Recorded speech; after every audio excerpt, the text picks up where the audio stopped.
let's start with no kings. One of the things that I've had trouble getting concrete data on is estimated headcount for people who showed up. But a lot of people showed up.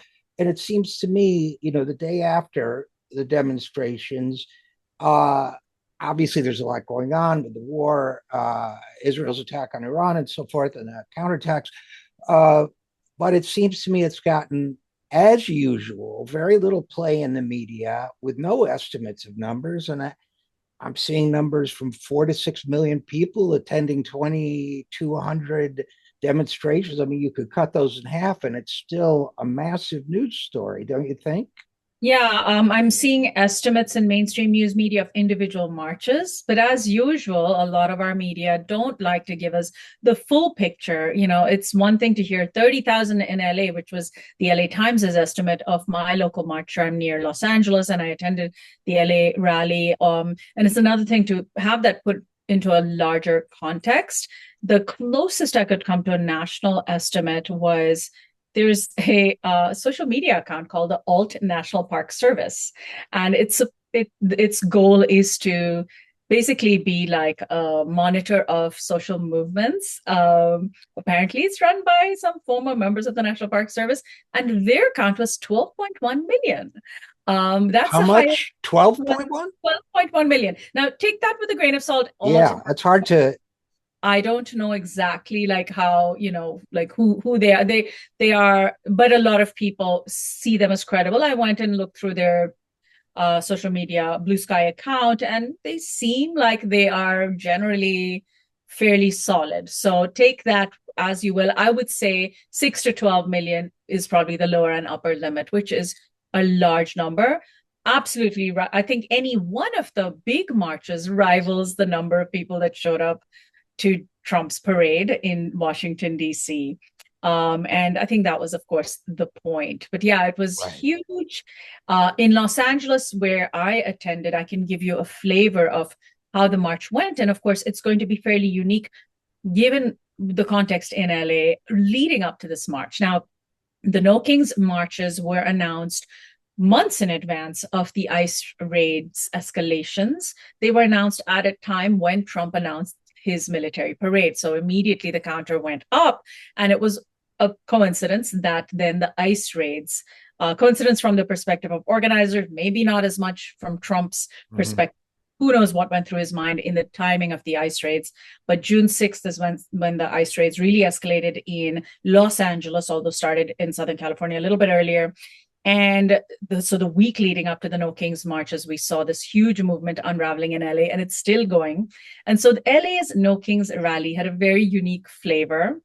It was very immigrant heavy. And of course, LA is obviously a very immigrant heavy march, but I've been to big marches in LA. For example, the last big march I went to was the Women's March this year, and it was about 10,000 people, and it was largely white women. This one was so black, brown, white, beautifully multiracial, really pulling out LA's marginalized communities alongside academics, more middle to upper middle class folks, families, older folks, street vendors, unions. It was just remarkable. And so we had our big Trump baby balloon that Uh-huh. went along the march route. There were a lot of signs in Spanish. There were a lot of really clever signs saying, ICE belongs in horchata, not in our Uh-huh. communities. We can crush ICE through resistance. A lot of ICE related um, messaging. And even the speakers at the rally were actually very tuned to the ICE raids, to immigrant pride, and of course, a lot of Mexican flags. Now, the Mexican flag waving has become this flashpoint for the Trump administration. A lot of people are like, oh, that feeds into his claim that we are undergoing a foreign invasion. But if anybody knows anything about Los Angeles, immigrant and immigration related protests, the Mexican flag is ubiquitous simply because we have a huge Mexican American population. These are people who identify in all their immigrant pride as American and as Mexican. Often they wave both flags. And it is something that people are, I think, very smartly leaning into. The more that Trump bashes immigrants for being immigrant and trying to pressure them to set aside their immigration and their background, which is a white supremacist approach, which is what whiteness demands, the more people are thankfully leaning into their immigrant identity, which is, I think, exactly the right approach, because we are people before we are defined by whiteness, by frankly even flags, right? So Right. the flag is almost like a little playful fu to the powers that be, saying, yes, I know I'm in America, and yes, I'm waving the Mexican flag, and so what? And so it's beautiful. Yeah. I remember when this was many years ago, when activists in the Latino community used to refer to Southern Arizona, Texas, and California as occupied Mexico. Uh, Absolutely. look, I'm all for it, and I'm glad you mentioned racism as a huge element of the anti-immigrant fervor, because it certainly is. As I may have said to you before, three of my four grandparents were immigrants. I've never been asked, quote unquote, where are you from? And one wonders why that is, right? So let's talk a little bit about that anti-immigrant fervor on the part of our government. You were telling me before we went to air that they're being more blatant than ever about what they're really doing here. Yes. So one thing so a lot of people probably heard that Senator Alex Padilla, who is a California senator, was at a press conference last week with DHS Homeland Security Secretary Kristi Noem. He was tackled when he stood up to speak out. He was tackled, thrown to the ground, arrested by federal agents at that press conference. And so that rightfully became a huge issue. What people were not really paying attention to was what Kristi Noem was saying at the moment that Alex Padilla was tackled. She was basically saying that we need to liberate American democratic held cities from their socialist leaders, from the tyranny, from the radical Democrats that are holding these cities as hostage. She's saying this in the context of ICE raids. So all of the claims that Trump supporters are saying that this is about going after people who are breaking the law, setting aside that it's a civil violation, not a criminal violation, setting that aside. But all of these claims that this is about law and enforcing law. But the leaders of the Trump administration are actually making very clear that this is about a political fight going after so-called Democratic-run cities. And so if that weren't shocking enough for Kristi Noem, the Homeland Security Secretary, to say, we're going after democratically elected leaders because we don't like them, using federal agents, which is basically tantamount to, a coup. Setting that aside, Trump himself posted on Truth Social today. I'm going to quote so people don't think I'm just paraphrasing. He said, quote, in order to achieve, officers are herewith ordered by notice of this truth, in caps, truth, because basically Trump legislates through Truth Social, to do all in their power to achieve the very important goal of delivering the single largest mass deportation program in history. In order to achieve this, we must expand efforts to detain and deport illegal aliens in America's largest cities, such as Los Angeles, Chicago, and New York, where millions upon millions of illegal aliens reside.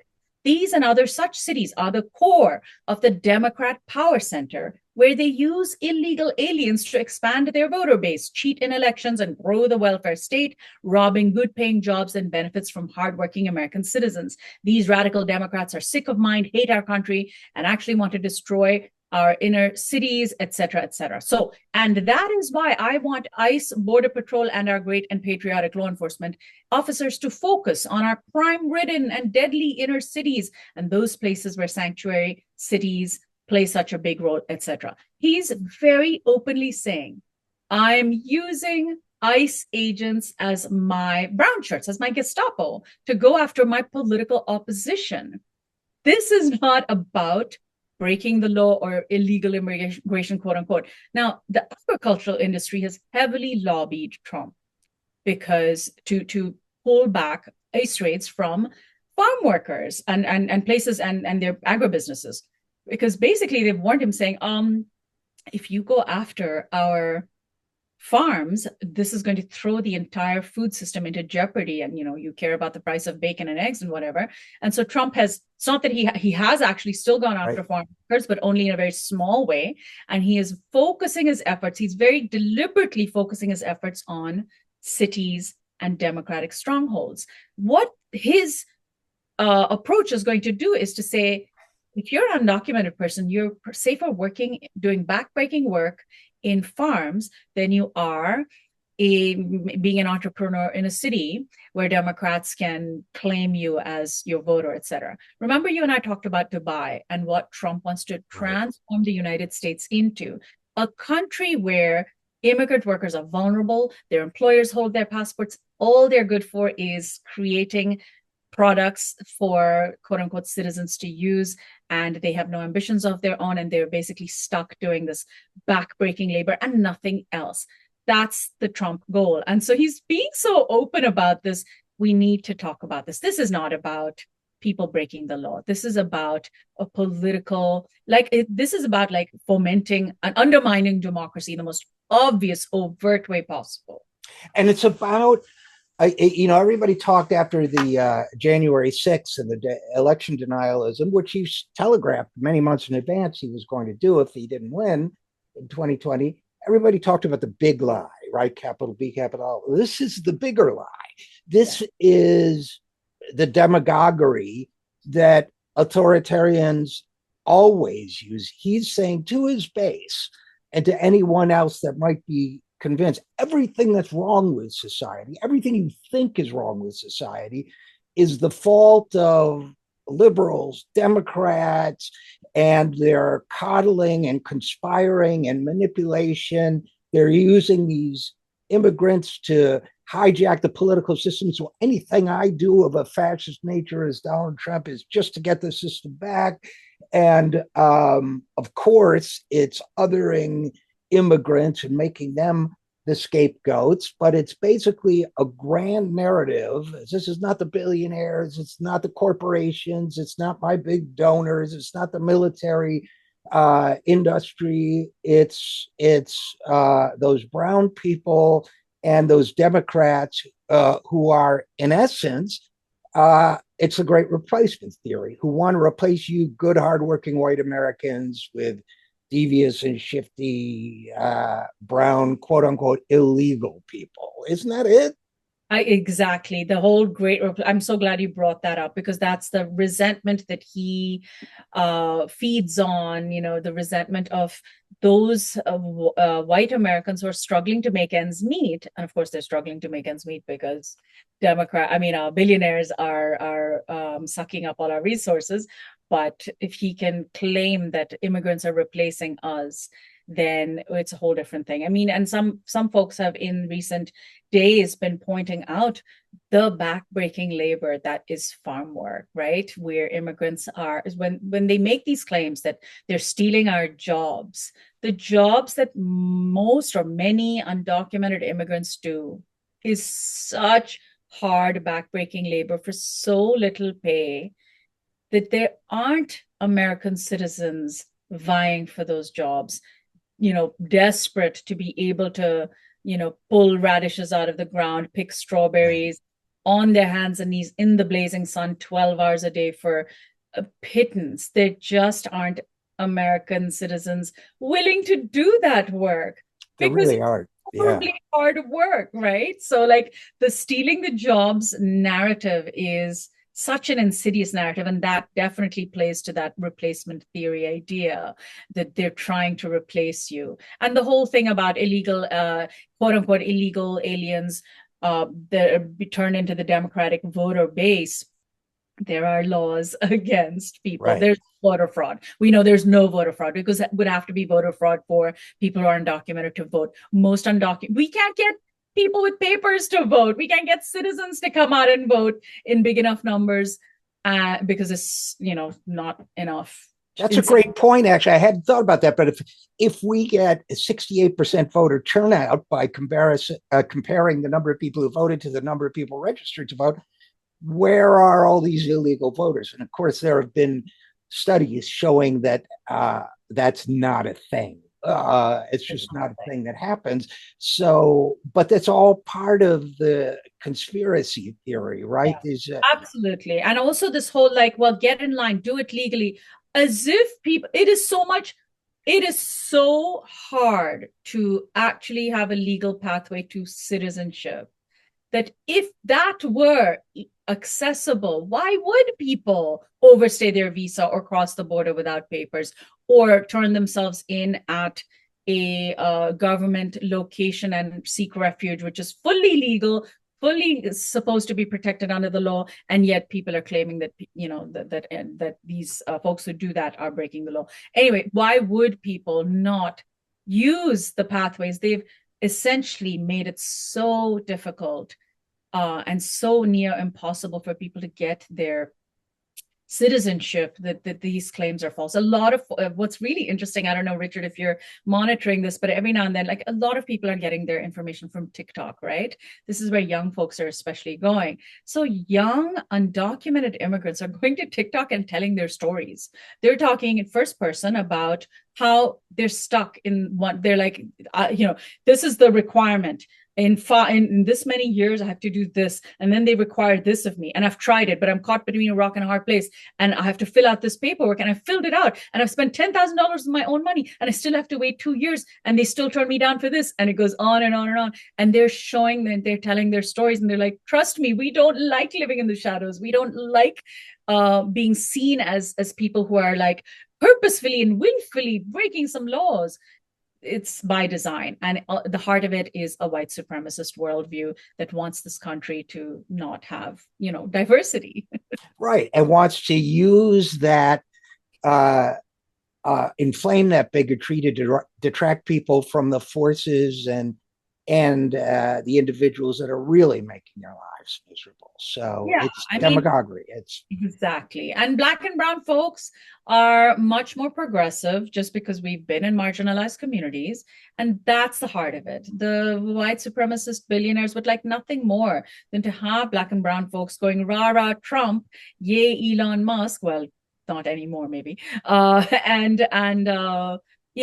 Being part of the, like, I believe in America, make MAGA crap. That's where the Kash Patels and the Vivek Ramaswamis come in. They love folks like that. But sure. The reason why there are attacks on Black and brown communities is because we tend to be progressive. We tend to believe in things like reparations, abolition, anti-capitalist, socialism. We tend to be that way just because we've come from marginalized communities, and we know that capitalism kills us. We know that that police forces are meant to reinforce racial capitalism. So we have these analyses, and that's why they don't want us around. I know, but it's okay. Last question, real quickly, Sonali. Did you come away from the demonstration and the weekend overall, with all its insanity? I mean, we'll leave Iran and Israel out of it. Feeling more positive, less positive, the same? Yes, I did, very much. There was more positive.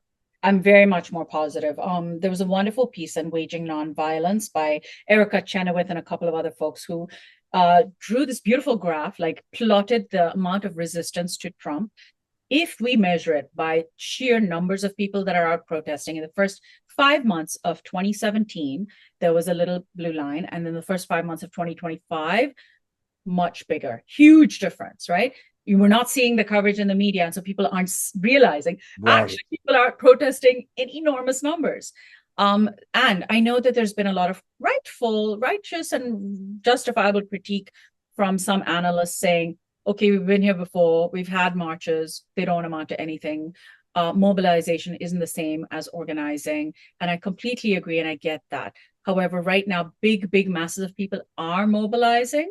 Now it's up to us and how we use that energy into a movement that it cuts to the heart of what we need, which is not let's just elect more Democrats, because that's what happened in 2017.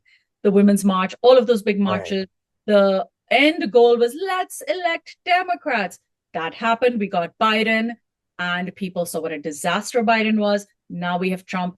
And now I think the moment is a lot more ripe for that big mainstream movement to be funneled into a movement that goes far beyond the Democrats, that demands better of Democrats, demands a third party, demands different Democrats, you name it. You know, we're seeing people like Zohran Mamdani nearly beating, let's hope by next week, he'll be the new mayor of New York City, this incredible democratic socialist showing what's possible. So I'm feeling very optimistic and excited. But yes, it all depends on how things go. A lot of, just from anecdotal evidence, a lot of people I've been talking to who were the same folks 8 years ago saying Bernie Sanders is too radical, too left, not electable, are now saying, look what, like, oh, if only, imagine if we'd had Sanders, like, wonder if he'll run again. Not that I'm saying that he should or whatever. Right, sure. But people are having a realization. They may not come out and admit, okay, we were part of the problem 8 years ago. No one admits that. No one likes to be cornered. But I'm seeing a mind shift change. So let's see what happens in the next few months. I think organizers have their work cut out for them, but the moment is riper than it's been before. I love that thought. And as I remember saying in 2017 about the resistance, don't just tell us what you're against, tell us what you're for. And that's our job as organizers, to get out there and convey that message, isn't it? So. For sure, exactly. What are we for? We definitely don't want kings. That's been made very clear. We also don't want ICE. People are drawing the connection between police and ICE in a way that I hadn't seen before. As an abolitionist, I'm so thrilled about this because my goal has been to make clear that ICE equals LAPD and any city PD equals National Guard equals the US military. They're all agents of state force that are sucking away resources from the things that actually keep us safe. All of that is an analysis that I'm slowly seeing people make those lines more and more. So I'm excited. Yeah. Abolish ICE. We all got criticized for that. It's starting to look like a really good idea now. Exactly. It's a paramilitary organization. That's what it was designed to be. So, all right, there's so much more we could talk about, but fortunately we have next week. We depend on your support here at the 0 Hour, so please give whatever you can at any of the links you see on your screen. Thanks so much.